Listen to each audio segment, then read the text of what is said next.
అమల దినోత్సవం సందర్భంగా ఈ రోజుకి రాజ్యాంగం అమలు చేసి 75 సంవత్సరాలు అవుతుంది. ప్రపంచంలోనే అతిపెద్ద ప్రజాస్వామ్య దేశం అయినటువంటి భారతదేశంలో రాజ్యాంగం వల్లే భారతదేశం అంతా ఐక్యంగా ఉంది. భారతదేశంలో ఉన్న ప్రజలు సుఖశాంతులతో ఉన్నారు.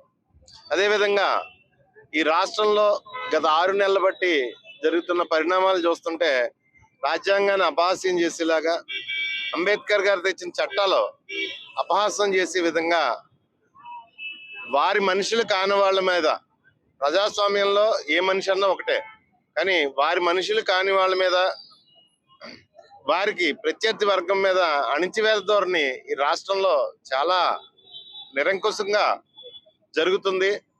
ఖచ్చితంగా బాబాసాహెబ్ అంబేద్కర్ గారు పైనుంచి చూసి ఖచ్చితంగా వీళ్ళకి తగిన విధంగా శాస్తి చేయాలని చెప్పేసి ఈ రాష్ట్ర ప్రజలందరూ కూడా గమనించాలని చెప్పేసి కోరుకుంటున్నాను. అదేవిధంగా తుల్లో ఈ మధ్యకాలంలో చూస్తున్నాం కేసులు, ఓన్లీ సోషల్ మీడియా మీదే 17 కేసులు పెట్టడం జరిగింది.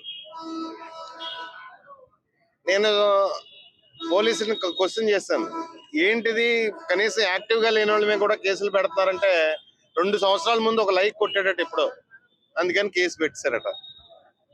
అవి బెయిలబుల్ సెక్షన్స్ అయినా సరే నాన్ బెయిలబుల్ సెక్షన్స్ వేసి వాళ్ళని కోర్టులో హాజరుపరిచి చాలా ఇబ్బందులు గురి చేస్తున్నారు.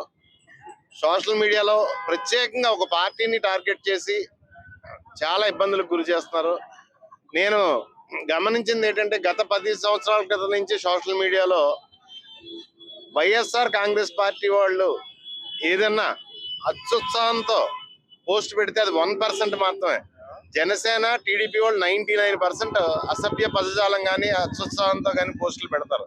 కానీ 99% తప్పు చేసే వాళ్ళ మీద ఏ రకమైన శిక్షలు లేవు. 1% అత్యుత్సాహం చూపించే వాళ్ళ మీద రకరకాలుగా కేసులు పెట్టి రాష్ట్ర వ్యాప్తంగా వాళ్ళు వేధించడం జరుగుతుంది. ఇక తుని విషయానికి వచ్చేసరికి రాష్ట్రం అంతా ఒకలా ఉంటే తునిలో ఒకలా ఉంది. ఇక్కడ మామాలుళ్ళ పరిపాలన ప్రజలు గమనిస్తున్నారు. మీరు కళ్ళు మూసుకుని పిల్లి పాలు తాగుతుంది, మమ్మల్ని ఎవరో గమనించట్లేదని మీరు అనుకుంటున్నారేమో. మీరేం తేటకుండా తోటలో గెస్ట్ హౌస్ లేరు, ప్రజల మధ్యలోనే ఉన్నారు, రోడ్డు మీద ఉన్నారు. మీరు చేసే కార్యకలాపాలన్నీ కూడా ఈ తుని నియోజకవర్గ ప్రజలు గమనిస్తున్నారని చెప్పి తెలియజేసుకుంటున్నాం. క్యాడర్కి ఎప్పుడు కూడా వెనకాలే ఉంటాం.